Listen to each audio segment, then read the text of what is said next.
Hello, everybody, and welcome to the Afternoon Tune. I am your host, Josh, and with me is my co-host. It's your boy, Chayse. And it is your boy, Nick. Hubie Halloween, the movie starring Adam Sandler. It is a movie about a guy who's named Hubie, played by Adam Sandler, who basically is just the town loser here in Salem. Halloween's upon us! And everybody hates him, like As they should. From old people to young people, like to middle-aged people, like everybody in this town just despises this guy. And everybody just makes it their personal mission to make his life hell and to just completely bully him. And he's completely oblivious to all the bullying, which is the annoying part. But he's also a snitch. I don't think he's so much... He's basically a PG version of John Travolta's character in The Fanatic. That's a good comparison, actually. Yeah. But I don't think he's so much oblivious to it as much as he's just kind of it just doesn't faze him as much and just doesn't really all that much care. I don't think, like I think he knows people don't really like him. I think he just doesn't all that much care all that much.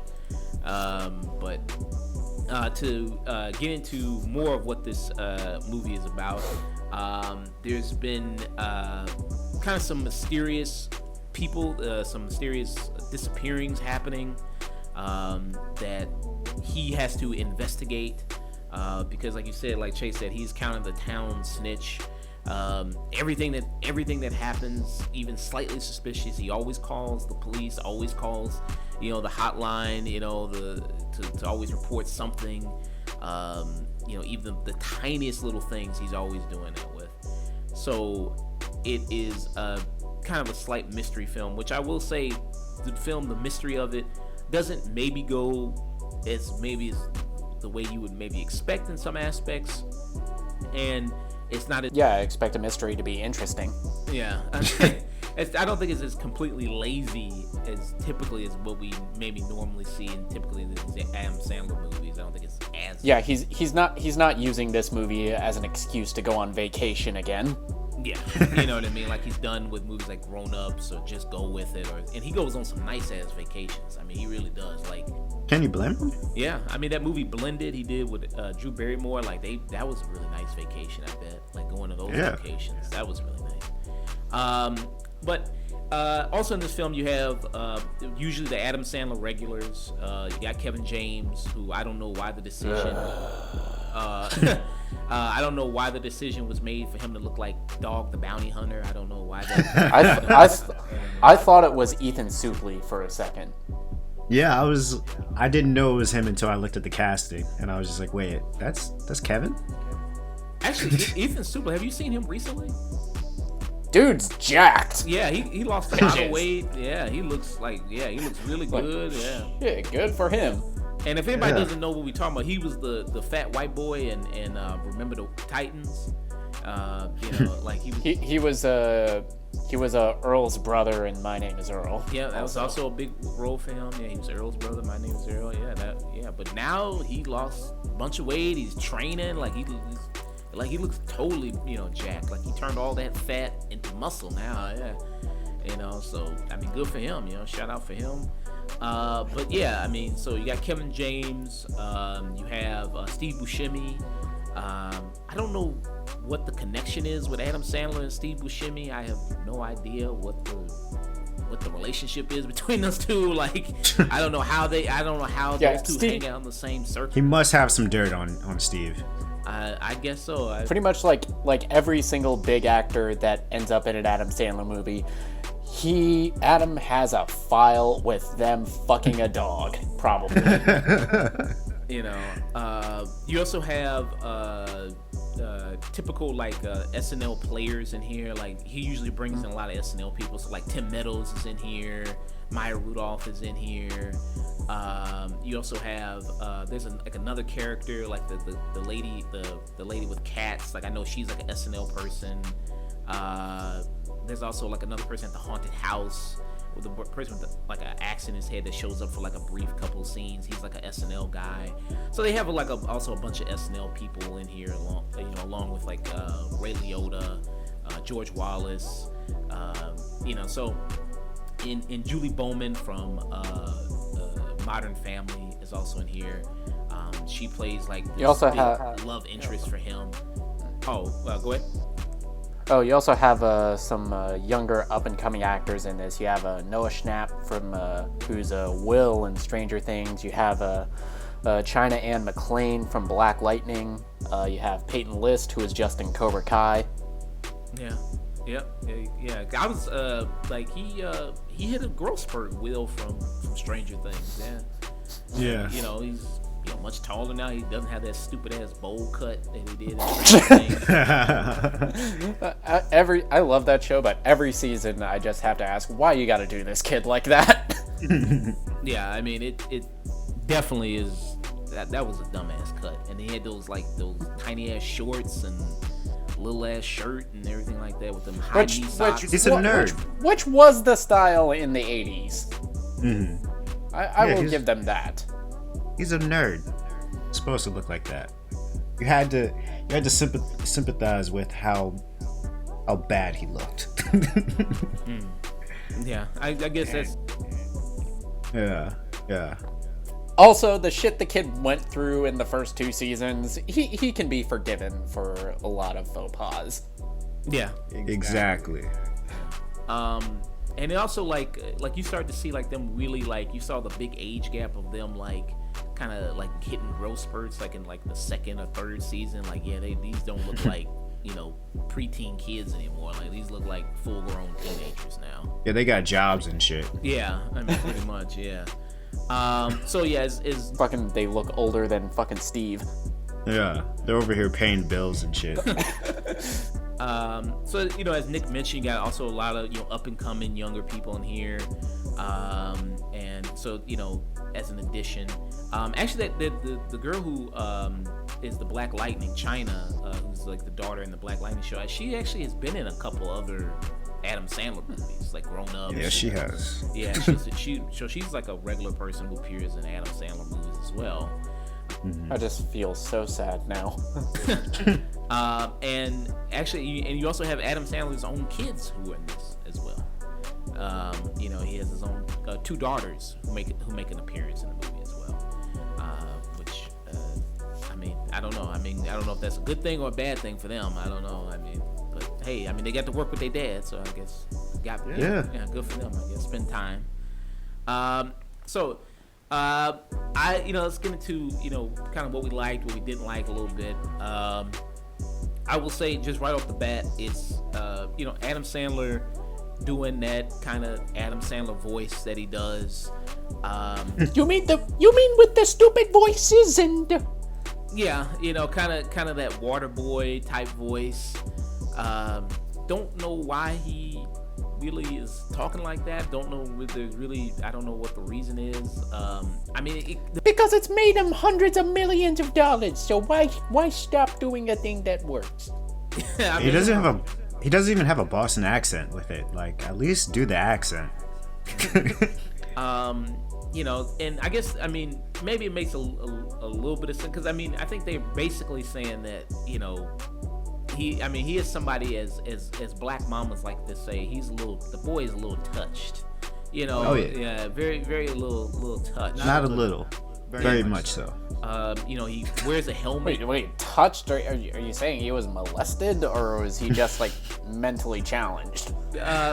And black people speak when somebody says the boy is a little touched, that means he's a little mentally challenged. He's a little. Oh, okay. Right. Yeah, that means he's a little slow. Something like that.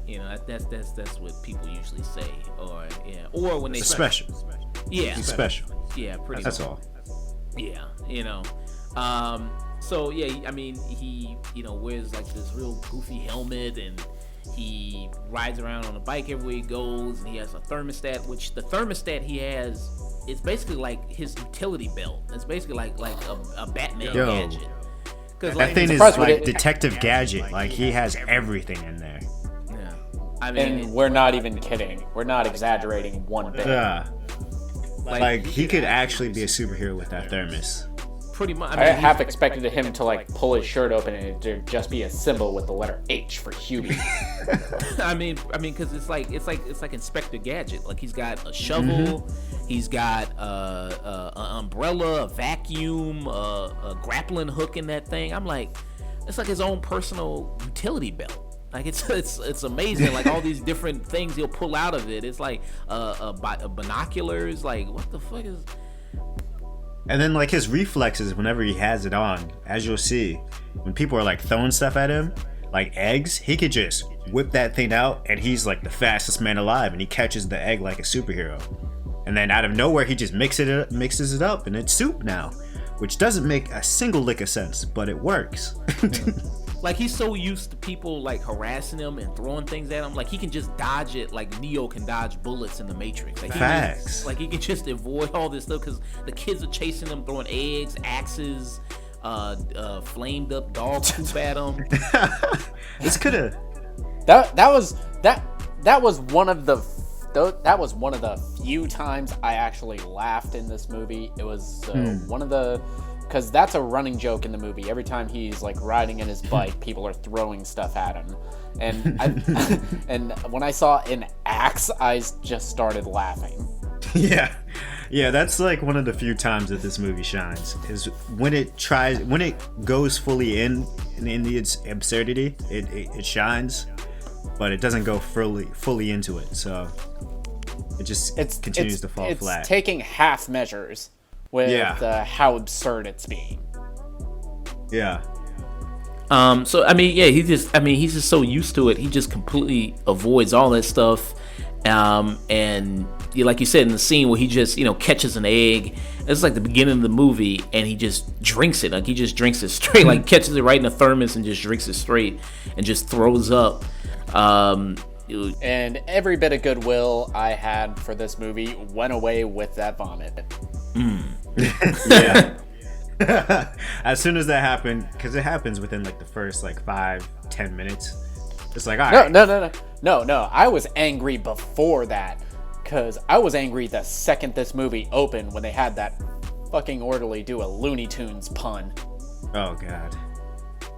Don't remind me. My girlfriend was sitting right next to me. She will tell you, the second I heard that, I couldn't hold back. I screamed, "Man, fuck this movie!" I shoved it deep into the back of my memory because there is actually a line that made me crack up. It comes when a certain nun appears magically out of nowhere. I cracked up at that too. Like everything with this nun is actually kind of funny. I'm not gonna lie. Happy Halloween word churches. You can pass it out to the kids. Thank you so much. Everything with that nun is kind of funny. Some of like the extent to which the townspeople fuck with Hubie is kind of funny, especially like Ray Liotta, who like seems to be the most successful person in this town, but he goes out of his way to fuck with Hubie. Yeah, pretty much. Yeah, I mean, just like he makes it his personal mission to fuck with him, no matter what. I guess. And he does some fucked up things to him, which made me laugh. like, and when we say the whole town, it's the whole town. It's the whole town except for it's literally the whole town, except for Julie Bowen, who somehow sees this fucking mentally challenged man-child, and she says, "I'ma hit that." Yeah. He starts dancing like a robot, and the panties just fall off. It's amazing. This is every Adam Sandler cliche. It's man-child protagonist, a love interest way out of his league that somehow falls for him. And the world just hates him. Everyone who's an asshole in this movie is an asshole on the level of a Stephen King bully, or like those bullies in Shazam that run over a crippled kid and then get out to beat him up. I mean, pretty much. I mean, it's really, really super, over exaggerated, and things like that. In terms of how much they bully him, and I guess it's supposed to really hammer home a point of, you know, to really sympathize with him. But I mean, a lot of situations you kind of see like, well, I kind of get why. I mean, you know, it's kind of, I mean, he puts a lot of the situations upon himself. Like, you know, there's a scene where a bunch of the kids, they're at a party. You know, these are, you know, high school kids. They're drinking. They're trying to, you know, hook up. I mean, they're a horny bunch of teenagers, and you got this fucker that's won't leave him alone. Yeah. Yeah, I'd want to beat the shit out of him too. Yeah. Nah, he had that coming. You're not about to just bust down the party. You ain't cock blocking me on Halloween and getting away with it, motherfucker. Facts. So yeah, like a lot of situations like that, you can understand why, you know, sometimes the town picks him because, you know, he kind of does put him upon himself at times. Also, for some reason, he is so incredibly easily scared of everything. You know what I mean? Like which begs the question: why is even Halloween one of his favorite holidays? Because it's kind of like he's scared of everything. Like anytime something pops out or something jumps out, like he just freaks out. You know what I mean? Mm-hmm. And there's a scene in a haunted house where even like the kids that are like running it, they're getting worried because, oh fuck, I'm not gonna have a job after this. Yeah, I mean, like, so, like, you know, like even stuff that's obviously fake, like, cause like at his job he works at a deli, and there's this kid that pranks him at his deli and like shows him like, you know, rubber rats and stuff like that. Like he gets freaked out by that, you know. Or when somebody comes in and just says boo, he gets scared and jumps like that. Like, and his whole house is decorated, like it's all decorated in tons of Halloween stuff and these inflatable objects, and he gets scared at stuff that he put up, stuff that is his own decorations. Maybe he hates himself as much as we do. Maybe he's bullying himself, I guess. Like maybe, I mean, you know, like, so I was just kind of, that's the real story. A better movie would have delved into that. Yeah, like, so it's like it's almost like he's bullying himself, torturing himself, you know, with all this stuff he puts up and everything. But yeah, you know, so in that aspect, it is a little, you know, kind of exaggerated. But I think the whole tone of it, of like why they kind of bully him, is kind of perfectly stated by the actress China, because he goes to the school and gives like the safety briefing, and then he goes to the school dressed in like the most cheapest, it's like the most, like he gives his piss stained bed sheets and cuts holes in them and just dresses. Okay, yep. First off, what school board would look at Hubie and say, you know what, let's have this guy be around our children? He seems like a fine teacher of the youth. The man is a fucking white panel van away from being a pedophile. I mean, yeah, because it's just like, so he, I don't know why would he be allowed to go to the school? I don't know why would they think that, but you know, he goes to the school, and you think like a guy who would take Halloween this seriously would come up with a nice costume or something decent, or maybe, but it was just like basically just the bed sheets from his bed that were all piss stained and cut holes in them, and just a regular ghost, and goes to get his safe. Nah, he's outstayed his welcome. Yeah, I mean that's basically, you know, what she says. The China girl who's there, she was just like, you know, one of the girls, she says like, I don't know, I feel like we're being a little too mean. Like I feel like she's like, oh no, baby, don't worry, he overstayed his welcome, you know. And that's basically the perfect description of this entire movie, is just somebody that just, you know, overstayed their welcome, basically.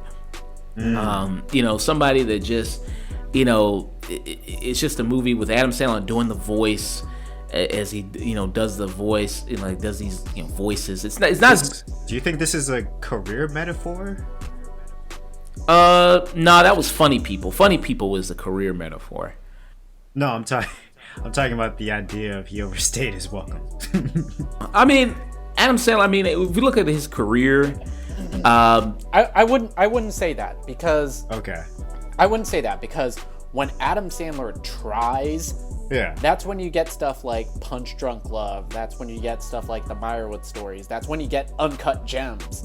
Mm-hmm. Is when he gets with people who give a shit. Yeah, I'm just talking. And that's why this movie that's why this movie fucking pissed me off so much, because I just saw Uncut Gems. Well, he did warn you. And he is so much better than this.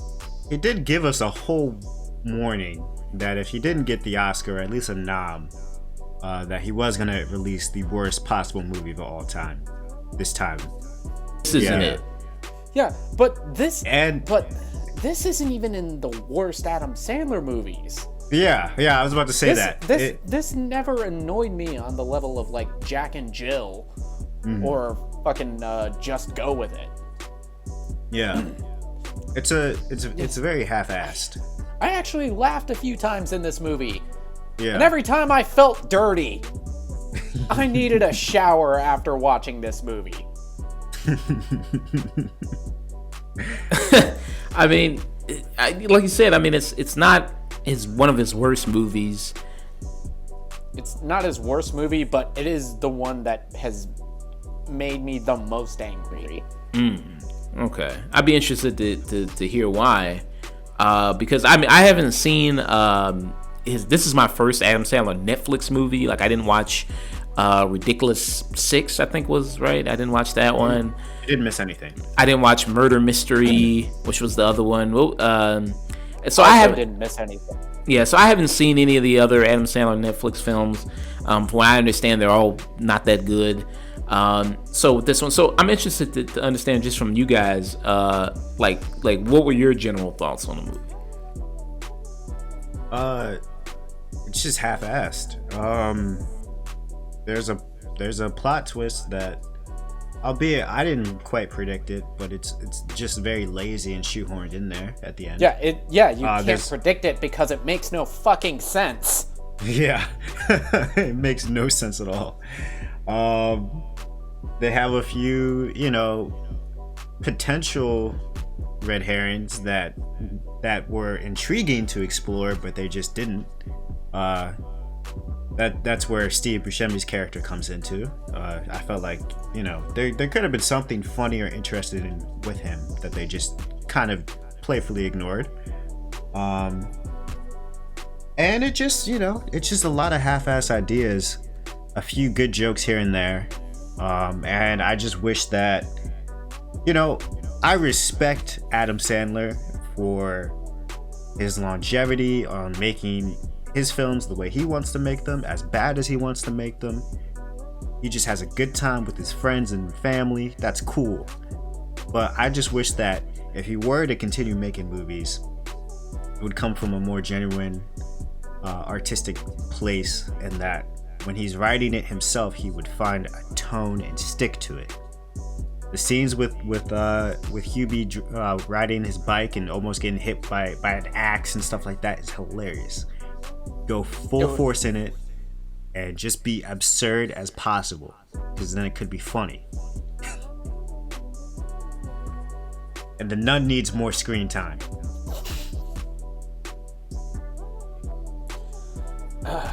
Yeah, this is one of the more frustrating movies I've seen, because I know how much better Adam Sandler is than this movie. Because we all saw Uncut Gems, right? We all know how great Adam Sandler can be as an actor when he is in a project that with good material and when he gives a shit. This just feels like one of the laziest movies I've ever seen, and I agree with you, Chayse. There are some moments that made me laugh, like Ray Liotta fucking with Hubie, people throwing stuff at Hubie when he's riding his bike. That was actually funny the first few times I saw it, but like every single funny joke in this movie, they repeat it over and over until it's run into the ground. Yeah, I mean, I think that, like you said, when it comes to laziness of it, like, because when they reveal the twist of it, it's like, well, okay, how did that happen? Like, how? I mean, like, because you don't really see it coming, because like you said, it is kind of stupid, it is kind of doesn't make any sense. But at the same time, I do think they didn't go with the immediate first thing of laziness of what it could have been. So I maybe give it some kind of credit for that, because it's like it could have just gone with this other basic excuse of why these disappearings are kind of happening with the townspeople. So I maybe give it a little something for that. I think that some of the other moments, you know, in the film, like other than Adam Sandler himself playing Hubie, there's no other kind of, because typically in an Adam Sandler movie you'll find characters that are very weirdly offensive, like a stereotype in some way, whether it's like an ethnic stereotype or gay stereotype or something like that.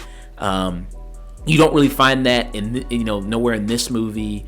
The typical Adam Sandler people like Kevin James, I don't think is all that annoying really as you know, the cop he plays. You know, Steve Buscemi, I think, you know, had the role as the neighbor.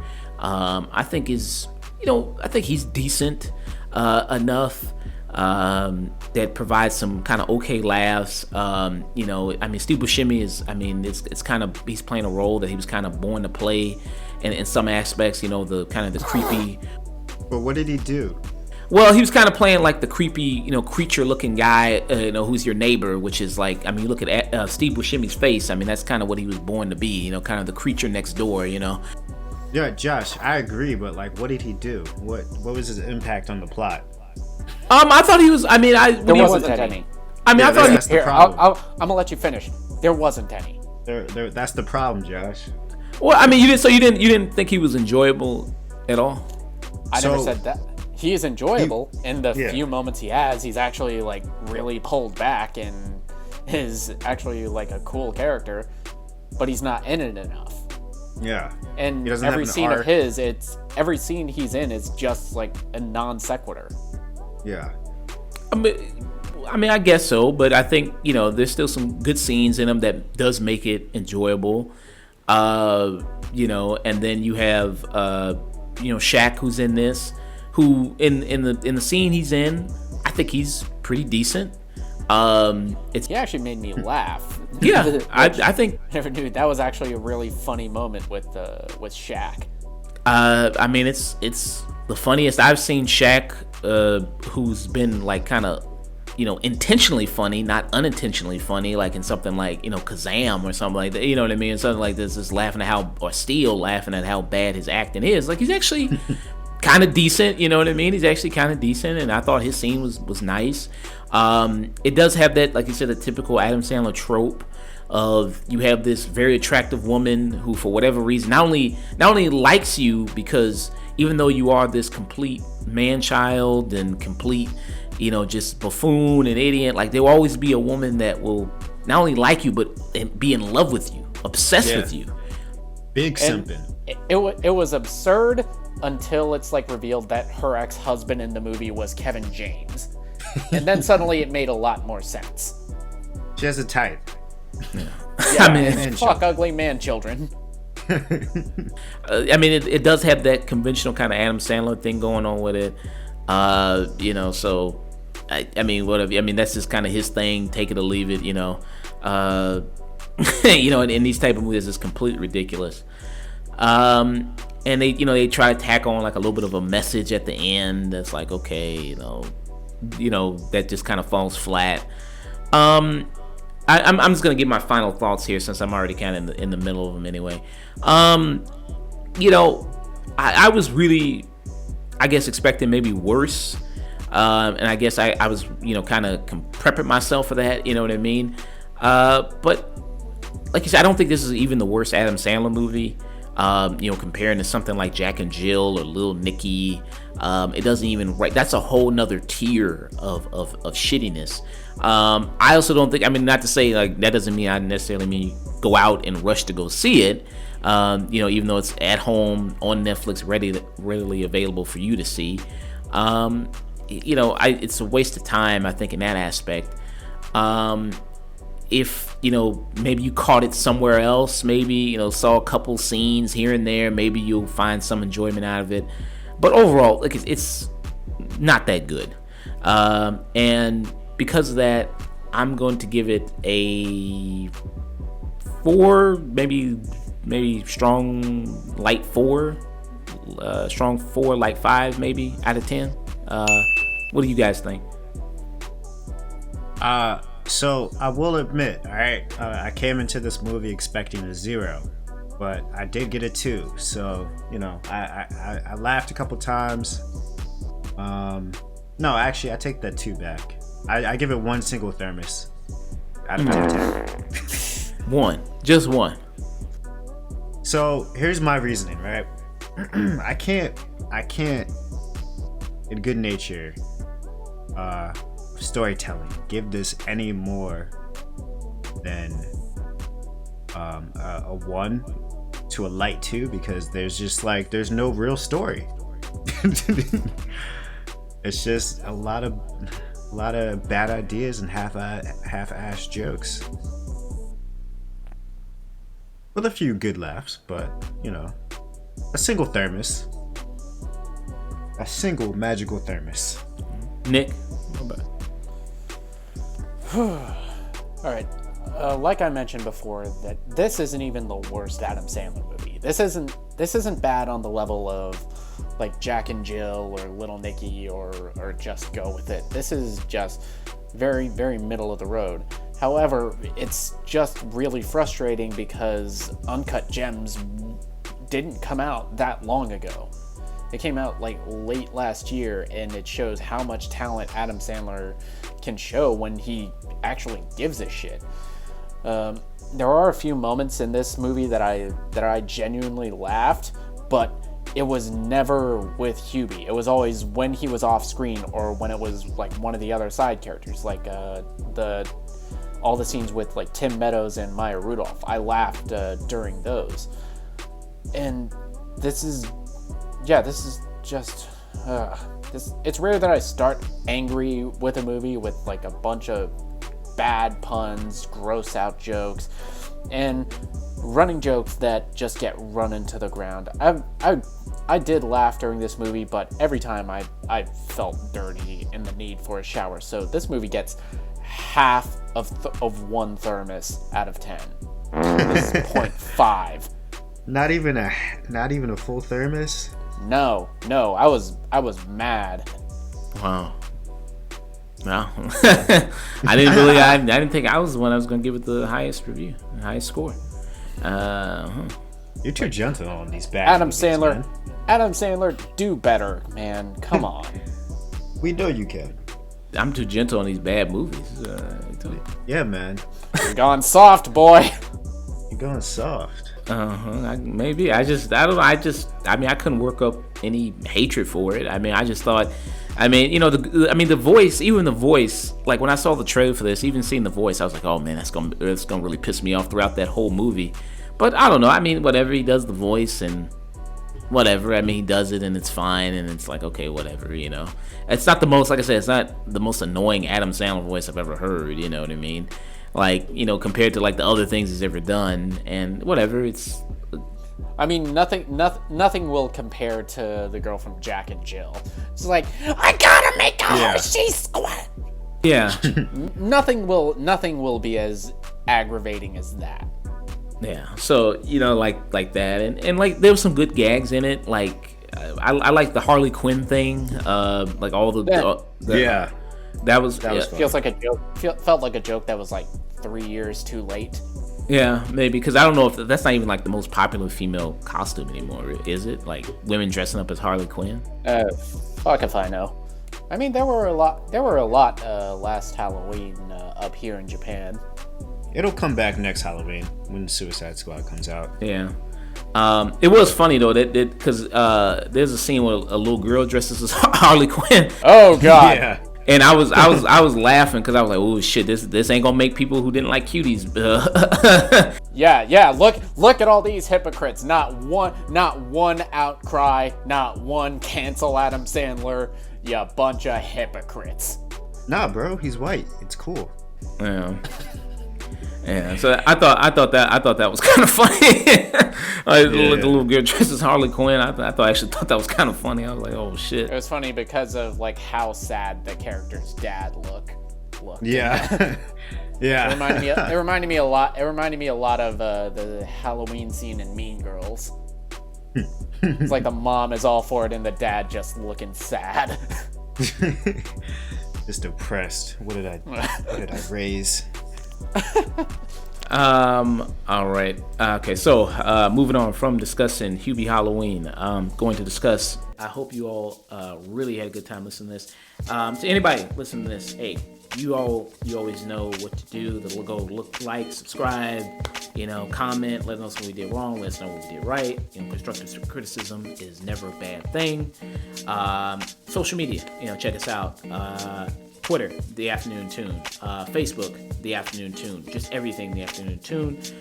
If you're listening to this on YouTube, let it be known to you that we are now on Apple Podcasts and Spotify. Apple Podcasts, don't forget to always review that as well. That also helps it out, boosts us up, 5 stars, maybe a review. 5. Maybe give us a review. Review if you all are in the mood to write one. That's also very helpful. So, hey, all those things like that help boost you up. Can't do this without you. All that good people support shit. To quote Homelander, you guys are the real heroes. Yeah, you guys are the real heroes. You guys get it done. You know what I mean? Chayse, what you want to know where people can find you? You can find me at Mr. Chayse Mac at Twitter, Instagram, wherever. It's spelled Mr. Mr. Chayse, Chayse, and then Mac, MAC. How about you, Nick? All right, you can find me on Twitter and Instagram at Night and Day Nick. That's spelled NIGHT, the letter N, DAY, Nick. All right, awesome. So to all you people out there listening to this, hope you had a great time listening to this. And don't forget to always stay tuned.